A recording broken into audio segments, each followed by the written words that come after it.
this nut right here on the P-trap, it's dripping around the back edge and then rolling over the edge and running right there.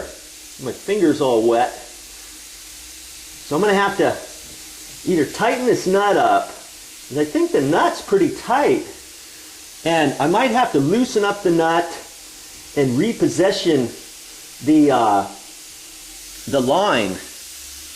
And if that doesn't do it, I might have to put some Teflon tape around the threads, and sometimes that'll stop your leak too.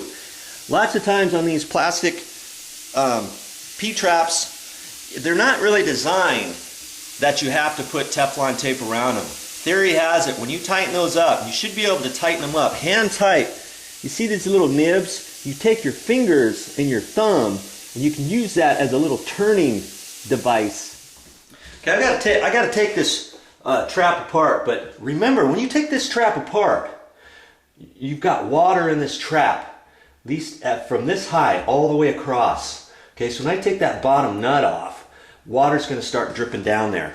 So I got just a little bucket here, you know, just a little plastic tub. I'm going to position that down here, so when I loosen up this nut, you know, most of the water will hopefully go into my tub. Now, if you don't do that, you only got this much water in this loop right here. If you forget to do this, you're going to have to wipe it up later, you know, after it all comes down on top of you.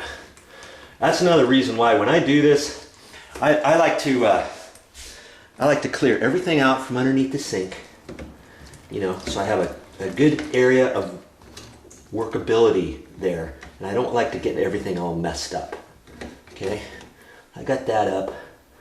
That nut loose now. I can take a look at that and see if that needs to be repositioned at all.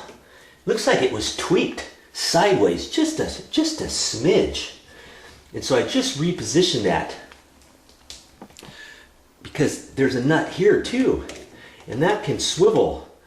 This piece here that goes straight across and down, that can swivel, and that was slightly off at an angle. Okay? So it wasn't notched down nice and tight into that fitting.